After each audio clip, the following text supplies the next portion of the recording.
And I'm Kevin Weber, and this is Miso, and this is Mochi. And we're bringing up the AMD Ryzen 4000 series mobile processors with Radeon graphics. Oh, good.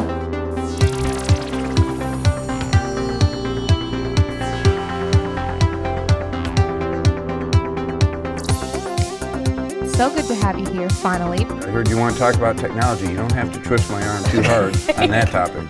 I have hot gossip. Are you looking for secrets? Bring up Bridget. She's dead. You may not like it, but this is what peak performance looks like.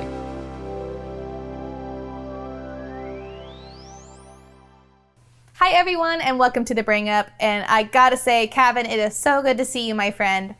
Yeah, it's so nice to see you, and it's really nice to be able to catch up when we have something interesting to talk about. And honestly, I can't think of anything more interesting than the new AMD Ryzen 4000 series mobile processors.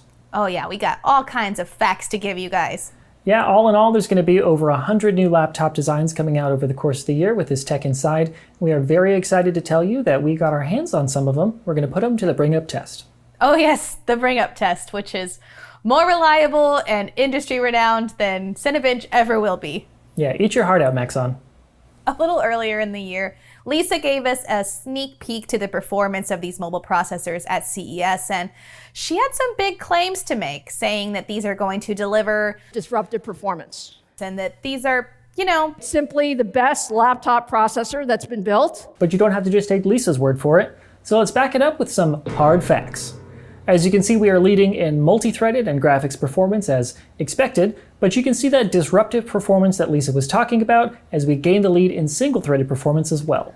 I definitely want to touch a little bit on power efficiency as well, because that's one of the biggest step-ups between the 3000 series and this new 4000 series. So we are seeing significant improvements in power savings and application execution, due in no small part to the magical wizardry of the 7nm Zen 2 core. We're going to get even more into the nitty-gritty of what makes these processors so special with our chief architect of gaming solutions, Frank Azor, a little bit later in the episode. But for now, Kevin, I feel like we are doing an awful lot of talking and not much showing. That's a good point, Bridge. Well, the Ryzen 4000 series comes in two flavors, the H series and the U series, so we taste tested both for you guys. Tastes like performance. I have a weird relationship with laptops because I've never really had a good one. Back in high school, I would always buy the cheapest thing they had on the shelf, and I generally associate laptops with typing and slow internet browsing and really basic tasks. The work I do requires a lot of horsepower, and the experience can get pretty bad pretty quickly once things start to slow down. So because of that, I've spent pretty much my whole life using desktops, and I've spent a lot of time and money making sure that I have a great experience on my desktop. So going into this experience, I found it kind of hard to believe that I would have been won over by a 14-inch laptop. Some of the biggest issues that I've had with laptops in the past are mostly centered around just how big they've always been. So in my line of work, doing video production and media management, I need a really powerful laptop. And when you're on your feet for 10 to 14 hours at a shoot, just trying to get that hot goss, what's that? Technology news, gotta get it. Having that on your backpack along with 4 or 5 hard drives, you slowly throughout the day just kind of feel your body caving in. This week I received the Asus Zephyrus G14 powered by the Ryzen 9 4900HS. I spent the week making the system my own, installing all my usual programs and games, much to the chagrin, I'm sure, of the demo team I borrowed it from. The 4900HS is part of the H series of processors in the Ryzen 4000 lineup and is designed for gamers and content creators who want desktop performance in a mobile form factor. Hey, that's me.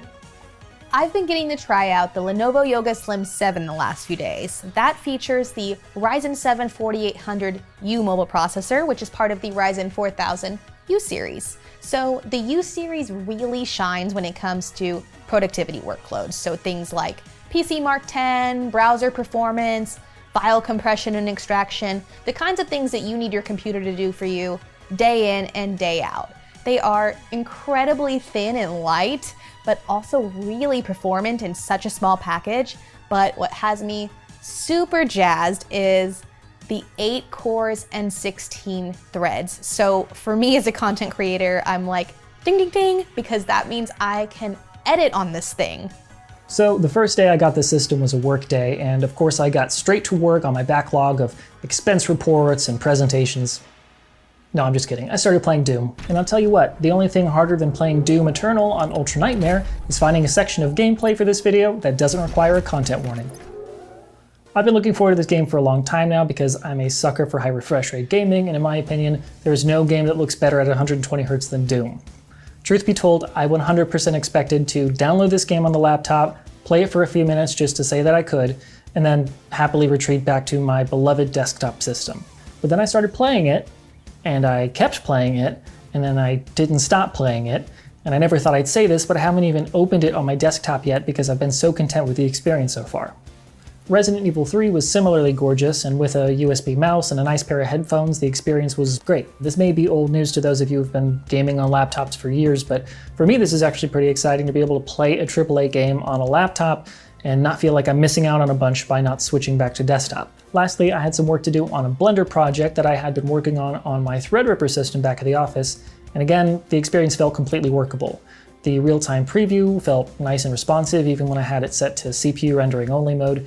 Even animation playback at the viewport was fast enough to be useful, which is saying a lot for any PC, much less a laptop. Right now, as an example, I have an old episode of The Bring Up, the full project loaded up, and it is quite hefty. The materials alone, the footage, is 740 gigs, so substantial. So let's just render out this little clip in real time and see how it goes. It's picking up, it's picking up, it's picking up. And at this point, you can almost taste your dinner because you've had such a long day, and you're just like, please. Please finish. That was it. Pretty cool. And, you know, I'm just like gliding around here like it's no big deal. I'm just moving around the entire timeline and it's keeping up with me. Really, really performant, really great battery life. I'm super happy with the system. Well, we are sufficiently impressed by the Ryzen 4000 series, so let's get the inside scoop from Frank Azor about what it took to make these processors as good as they are. All right, Frank, thank you so much for joining us on the show today. Yeah, thanks for having me, guys. I appreciate it. It's a little long overdue. I've been wanting to come on the show for months now. How's the weather in Miami? Actually, it was beautiful, and it just started raining and pouring. Well, you know what they say, if it rains during your interview, it's good luck. Yeah. I've heard that before. So. Maybe you'll have me back on then. We'll see. We're all really excited about the new series of mobile processors that's rolling out now. Can you tell us a little about just where we've come from in mobile gaming from when you helped develop the first gaming laptop 15 years ago? You kind of have to be, a veteran in our industry to remember those times. But back then, the way that we really got together to play a lot of our games was at LAN parties. And we were all lugging around our huge desktops. There weren't very many small form factor desktops back then either. So I remember the Alienware desktops were like 40, 50 pounds. So it was also weightlifting as well. Yeah, you got a lot of muscle building in this process. But quite simply, we were doing a bunch of LAN parties. I mean, we were driving all over Florida doing LAN parties. We were hosting our own kind of private LAN parties ourselves at Alienware. You got to remember, Alienware was like 50 employees back then.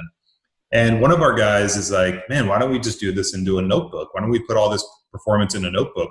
We didn't have a lot to work with, so it was a big challenge. Now you can get a gaming notebook that weighs 5 pounds, 6 pounds. It's unbelievable.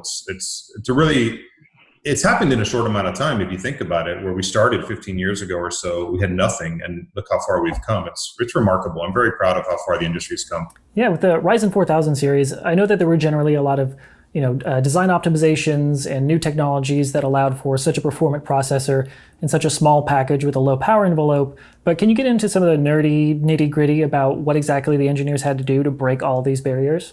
Two major things happened at once, which it doesn't happen very often, which is we did a process shrink down to 7 nanometers, and that gives a significant improvement in performance and, of course, power consumption and performance. And then it was a Zen 2 die at the same time. That takes a lot of guts to do both of those new massive introductions at once. A lot of other folks will do one of those things at a time, not necessarily both of those things at once. But when you do both at the same time, you get these exponential leaps forward in performance and power efficiency. But it's really those two fundamental things coming together at that moment that have made it what it is. Well, speaking of great laptops, at CES you announced the Dell G5 15 SE, which is the first laptop to have A+A+A technology in it. So can you tell people who might be going out and getting that now, what having a laptop with A+A+A and SmartShift inside of it, what does that mean to an end user? It's a very disruptive product, the Dell 15 SE, because it through its implementation of SmartShift, what we're basically doing is we're giving you almost an entire, if not an entire higher tier of performance for free. And again, going back to that democratization of performance that we've been focusing on, that's what we're doing. We're really bringing a disruptive level of performance to that category of laptops. And the way it works is, I make things sound really simple, but of course it's highly complex behind the scenes. We need that. Well, what SmartShift does is it looks at the fact that, hey, you've got two components from the same company, AMD. We're making the CPU, we're making the graphics card. How do we get the two of those things to work better together than any other company could possibly go make these two things work better together? We can design and architect them conscious of one another. We can put hooks inside the silicon and inside the firmware of those two things so that they're cognizant of one another and that they interact with one another completely invisibly to the operating system and the applications and to software that's out there. With SmartShift, what we do is we introduce a discrete graphics card, like in this case, the Radeon 5600M, and we have it behave almost as if it's like a super APU, in that it's behaving very similarly, if not identically, to how that integrated graphics is behaving within that CPU. And that now gives us the ability to shift TDP, or thermal design power, between the CPU and the GPU, depending on whatever the workload requires. So if you're in a content creation workload, we can take as much as 9 watts from the graphics card and shift that over to the CPU. So now you have a 45-watt CPU operating at about 54 watts. And that gives you a pretty decent performance uplift. We've seen as much as 13-14% performance uplift in content creation workloads out there, because you're able to get more cores operating at higher boost clocks now.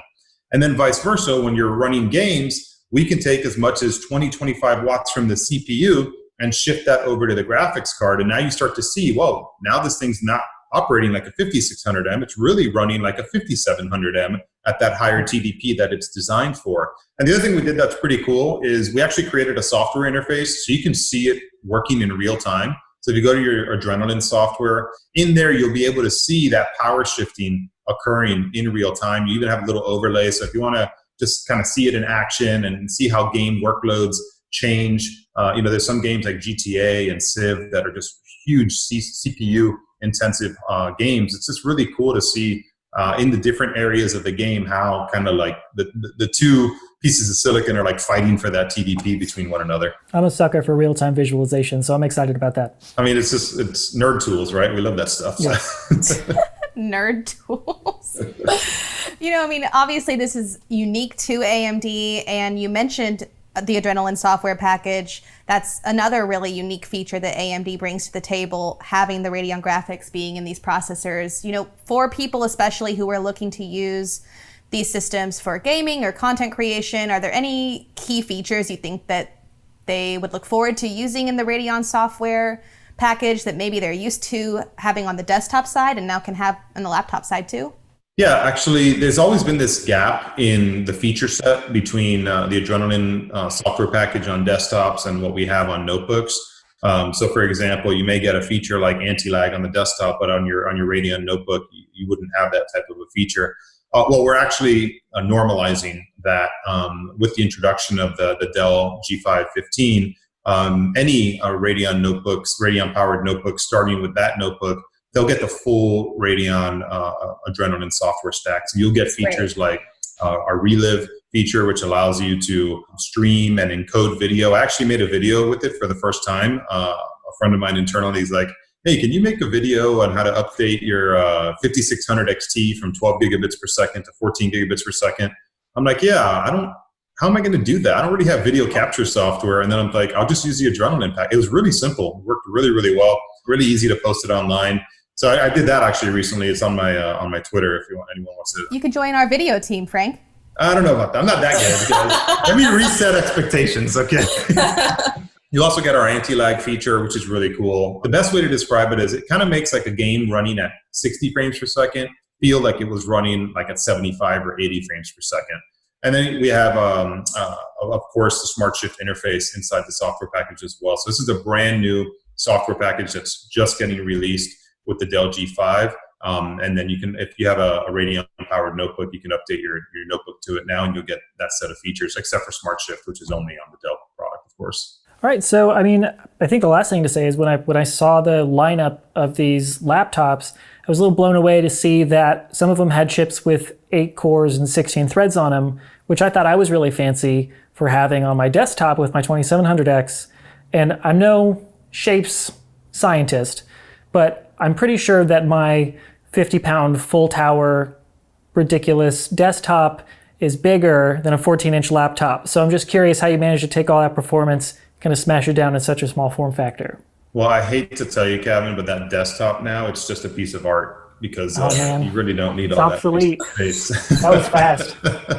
Well, look, I love desktops. I mean, we started Alienware all on desktops. And performance is, it's not easy to do that. I mean, I give credit to our engineering team. They're pretty remarkable, the amount of work that has to go into making one of these processors perform the way that they do in such a low TDP profile. And what's really unique about AMD, I think, is that, and what's given us a huge leadership advantage in the market, is that we start thinking big, like server and desktop, and then the team works their butts off to figure out how to make those things extremely power efficient. A lot of other companies think small, and then they try and make bigger versions of the small thing. But the reason we're leading in performance is we think about the big chip, the big dies first, and then we optimize the heck out of them to get them to fit across the rest of the portfolio. And that's what you're really seeing. That's why when you see our 8-core laptop part, it's rivaling an 8-core desktop part that's out there. It's because it's just the fundamentals as to how we approach our product design, development, technology, and engineering is just very different from how other companies approach it. And that's what's, I think, giving us a huge advantage and what's adding up to what you're seeing today in terms of performance and what's making your desktop, Kevin, obsolete. It's time for you to upgrade, buddy. Man, all right. Well, I'll give you my address. You can send one over. Thank you so much for coming on, Frank. Thanks for having me. It's been a pleasure. I hope to see you again soon. Absolutely. Yeah, for sure. Thanks, Kevin. Bridget. Well, that's all that we have for this episode, but if you have ideas for things you'd like us to bring up in the future, please leave those for us in the comments below. Please be sure to like and subscribe, and as always, hit that bell icon so you never miss an episode of The Bring Up. Now, we have a little treat for those of you who stuck around to the end of the episode, and we're really just trying to take advantage of what we have at home, and what we both have at home is really cute pets. So here's some footage of them. You're very welcome, and we'll see you next time.